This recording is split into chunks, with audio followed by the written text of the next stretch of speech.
Hello future officers, कैसे हैं आप सब। पढ़ाई तो कर ही रहे होंगे। वैसे इस टाइम में सब बीपीएससी की प्रिपरेशन में जुटे हुए होंगे, लेकिन थोड़ा थोड़ा इसको भी करते रहते हैं क्योंकि इसका भी एग्ज़ाम आने वाला है। और मैंने अभी इसके पहले बीओडी का लेक्चर बनाया है, पूरा पार्ट 1 है वो। अभी बीओडी कंप्लीट नहीं किए हैं पर वो पार्ट 1 है और बेसिक्स है अच्छे से, तो उसको थोड़ा देखिएगा। उसके बाद में ये वाला वीडियो देखेगा, इसमें मैंने क्वेश्चन आंसर को बीओडी पर डिपेंड करके बनाया है। तो क्वेश्चन नंबर 1 है हमारा, कह रहा है COD/BOD ratio of fresh water is. Biological oxygen demand का जो रेशियो होता है फ्रेश वाटर में यानी ताज़े पानी में कितना होता है। तो हमारा पहला है लेस देन 1 यानी 1 से कम, 2 मोर देन 1 यानी 1 से ज़्यादा, 3 नंबर है इक्वल टू 1 यानी 1 के बराबर, चौथा है नन ऑफ दिस इनमें से कोई नहीं। तो हमारा ऑप्शन नंबर 3 सही है, इक्वल टू 1। आगे चलते हैं। क्वेश्चन नंबर 2 हमारा है under ideal condition the COD/TOC ratio for sewage containing only organic matter is. कह रहा है कि आइडियल कंडीशन मतलब एक आदर्श कंडीशन में जो कार्बन ऑक्सीजन डिमांड, इसको देखो COD/TOC भी पढ़ाना पड़ेगा अभी, फिलहाल अभी क्वेश्चन में देख लो, इसको भी पढ़ा देंगे क्या है।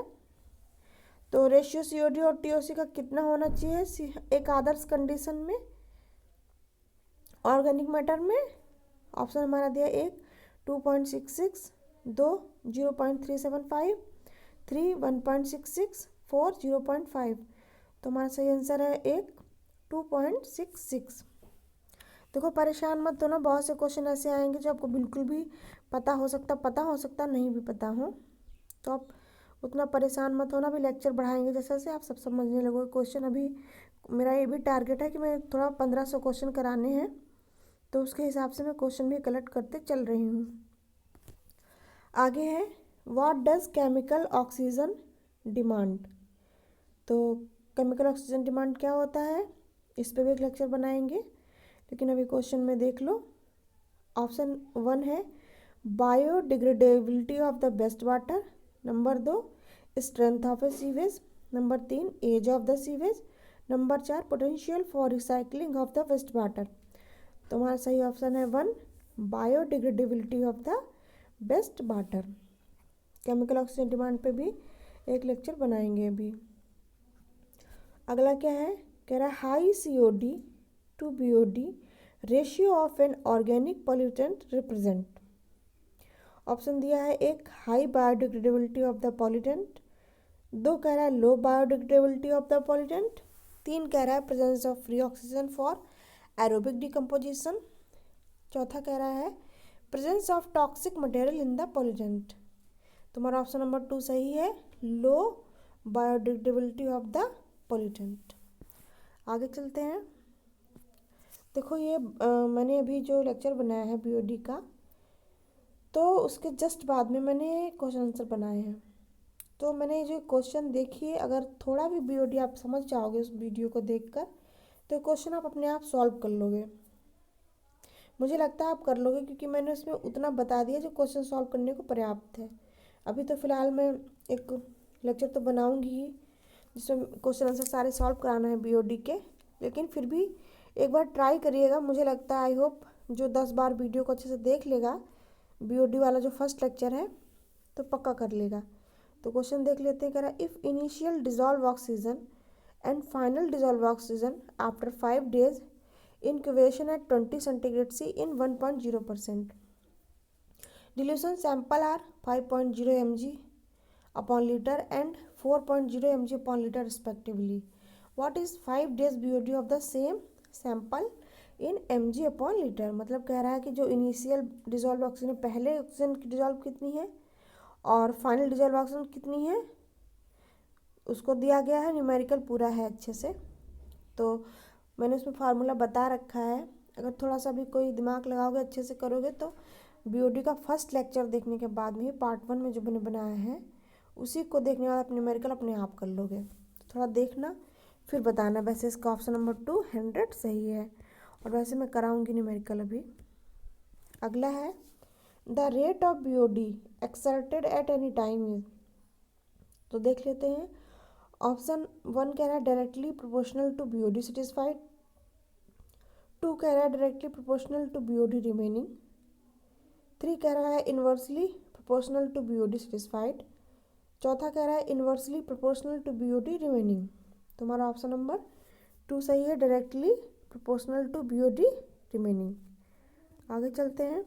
कह रहा है total Kjeldahl nitrogen is a major of. Total Kjeldahl nitrogen को नापते हैं कैसे? 1 टोटल ऑर्गेनिक नाइट्रोजन। 2 कह रहा है total organic and ammonia nitrogen. तीसरा कह रहा है टोटल अमोनिया नाइट्रोजन। चौथा कह रहा है total inorganic and ammonia nitrogen. तो हमारा ऑप्शन नंबर 2 सही है, total organic and ammonia nitrogen. आगे चलते हैं। फिर देखो क्वेश्चन है ये भी कर लोगे जरा सा को, अगर मैंने मतलब जो मैंने पार्ट 1 बनाया है अभी BOD का, उसको देखो कर लोगे फटाफट। The following data pertain to a sewage sample. Sewage sample का डाटा दिया गया है और उसमें BOD निकालना है, ठीक है। तो इनिशियल कितना दिया है DO 10 mg/L।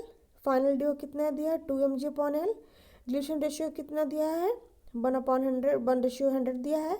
The BOD of the given sewage sample is, option दिए गए हैं 1 8 mg/L, 2 10 mg/L, 3 100 mg/L, 4 100 mg/L।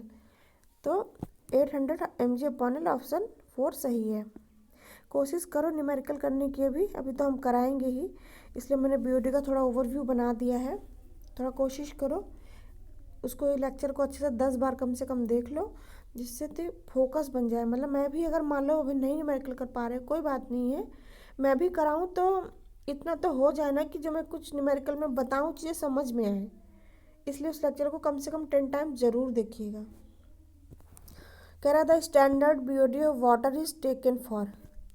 पानी के लिए स्टैंडर्ड BOD कितना लिया जाता है? पहला है 1 डे, 2 3 डेज, 3 5 डेज, 4 7 डेज। तो हमारा सही आंसर है 3 5 डेज।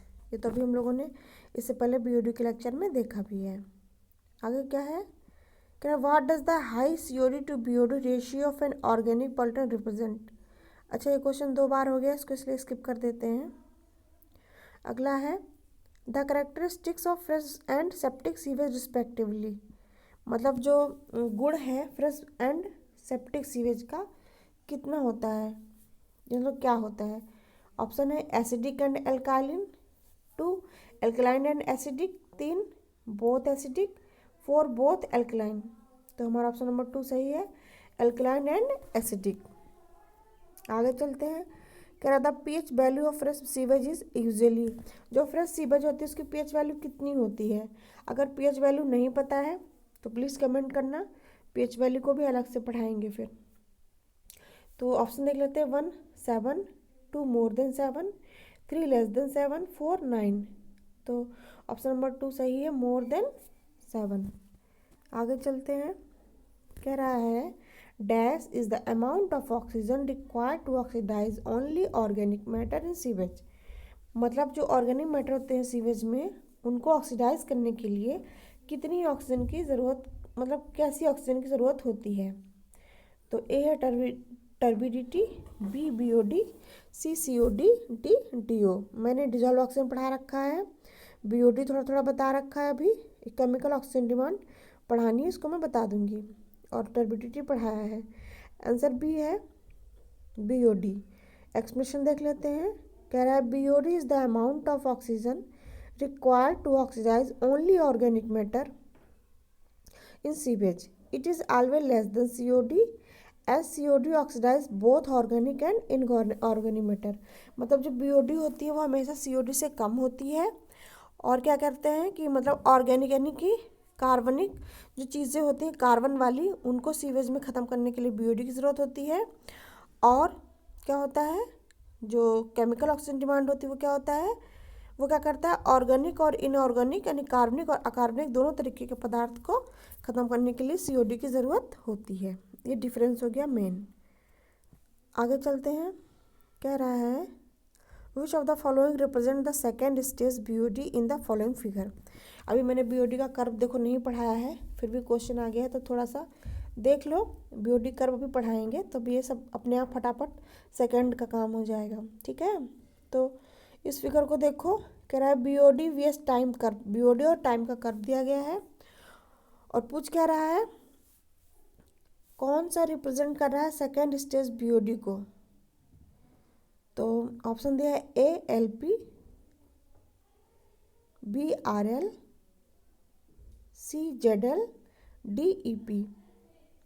तो हमारा सही आंसर है A L और P, जो सेकेंड स्टेज BOD को दर्शा रहा है BOD कर्व में। देखो भाई BOD कर्व भी आएगा एग्जाम में। अब एग्जाम को इतना हलवा भी समझ लेना, अगर एक ही स्टेज में आपको एक बढ़िया ऑफिसर रैंक की जॉब मिल रही है तो पेपर भी इतना हलवा नहीं आने वाला है, ठीक है। तो क्वेश्चन आंसर अच्छे करना बहुत ज़रूरी है और जो भी लेक्चर देखना है वो भी काम के देखना भाई मेरे, नहीं तो टाइम मत बर्बाद करना इधर उधर। जो आपके एग्ज़ाम से रिलेटेड हो बस वही पढ़ो और 10 जगह चक्कर मत लगाओ। इसलिए एक्सप्लेनेशन देख लेते हैं इसका। कह रहा है LP represent the second stage BOD from the given figure. The second stage BOD is also called as the nitrogenous demand of oxygen. मतलब नाइट्रोजीनियस सेकेंड स्टेज BOD को और क्या नाम रखा गया है, नाइट्रोजीनस डिमांड ऑफ ऑक्सीजन। आगे चलते हैं। कह रहा है the biochemical oxygen demand is computed by. Biochemical oxygen demand कैसे निकालते हैं। ऑप्शन दिए हैं A dissolve oxygen oblique dilution factor, B dissolve oxygen plus dilution factor, C dissolve oxygen minus dilution factor, D dissolve oxygen into dilution factor. तो हमारा सही answer है D dissolve oxygen into dilution factor. Expression देख लेते हैं। कह रहा है BOD क्या होता है, dissolve oxygen into dilution factor होता है where dilution factor volume of diluted sewage sample oblique volume of undiluted sewage sample. थोड़ा इसको देखो, जो नहीं आएगा क्लियर नहीं होगा वो सवाल कराएंगे तो हो जाएगा। आगे है the full form of BOD is. BOD की फुल फॉर्म क्या होती है। ऑप्शन है A biodegradable oxygen demand, B biological oxygen demand, C biochemical oxygen demand, D bandwidth on demand. तो ऑप्शन नंबर C है बायोकेमिकल ऑक्सीजन डिमांड, ठीक है। तो एक्सप्रेशन देख लो थोड़ा सा। कह रहा the full form of BOD is biochemical oxygen demand, it is measured in ppm और mg अपॉन L। मतलब इस ppm में नापते हैं या तो फिर मिलीग्राम 1 लीटर में कितना है ऐसे नापते हैं। कह रहा है the value of deoxygenation constant is independent of the temperature. जो वैल्यू होती है डीऑक्सीजनेशन कांस्टेंट की किस पे इन स्वतंत्र होती है, किससे, टेम्परेचर में। कह रहा है टेम्परेचर में जो वैल्यू होती है डीऑक्सीजनेशन की स्वतंत्र होती है। तो ऑप्शन कह रहा है A ट्रू, B कह रहा है फॉल्स। तो हमारा सही आंसर है B फॉल्स। एक्सप्लेनेशन में देख लेते हैं। The value of deoxygenation constant is directly proportional to the temperature, it increase with increase in temperature. यानी टेम्परेचर जैसे बढ़ता है वैसे ही कांस्टेंट की वैल्यू भी बढ़ती है, यानी कि ये टेम्परेचर से इंडिपेंडेंट नहीं है। आगे चलते हैं। कह रहा which of the following represent the figure stage BOD, first stage BOD in the following figure. Second stage पता हो गया, फर्स्ट स्टेज क्या है ये देखना है। ऑप्शन दे रहा है A ZR, B RL, C ZL, D EP। तो देख लो भाई, बात है ये कि इसको मुझे BOD कर भी अच्छे से एक लेक्चर में पढ़ाना है, पूरा BOD कर, नहीं तो BOD वाले अगर क्वेश्चन आ जाते हैं तो आप नहीं कर पाओगे। मैं वैसे जो लेक्चर ले रही हूँ ना एकदम बेसिक से उन लोगों को लेके ले रही हूँ, मतलब आपको कुछ भी नहीं पता है एग्ज़ाम के सिलेबस के बारे में। मैं सब छोटे लेवल से लेकर चल रही हूँ। हो सकता है बहुत से लोगों को पता हो, सारा कुछ कर ले रहे हूँ, पर मैं बहुत छोटे लेवल से सिलेबस को लेके चल रही हूँ। एक एक टॉपिक को उन लोगों को भी ध्यान में रख के जिन लोगों को मतलब कुछ भी नहीं पता होगा, तो मैं उसी के अकॉर्डिंग पढ़ा रही हूँ। तो हमारा आंसर है C इसमें ZL, जो फर्स्ट स्टेज को रिप्रेजेंट कर रहा है। अभी ज़्यादा परेशान मत होना, मैं इसको कभी पढ़ाऊँगी BOD कर तो सी चीज़ें सब क्लियर हो जाएंगी। तो फर्स्ट स्टेज को और क्या नाम दिया गया है, BOD की फर्स्ट स्टेज को कार्बोनेशियस डिमांड। ठीक है, तो ये भी ध्यान में रखने, पूछ सकता है ऑब्जेक्टिव में। तो ये हमारे हो गए आज के क्वेश्चन आंसर। तो भैया अभी बीओडी का पहले लेक्चर देखो 10 टाइम, उसके बाद इसको प्रैक्टिस करो अच्छे से।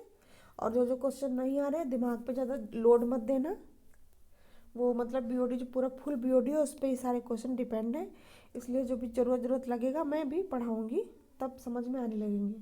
लेकिन क्वेश्चन आंसर की प्रैक्टिस बहुत मोस्ट इम्पॉर्टेंट है, इसलिए टेस्ट सीरीज़ की तरह मैं बीच बीच में इनको रखती हूँ रोज़ डेली। किसी किसी दिन नहीं कर पाते हैं, पर डेली लगभग कोशिश करती हूँ मैं डेली प्रोवाइड करा सकूँ। Thank you.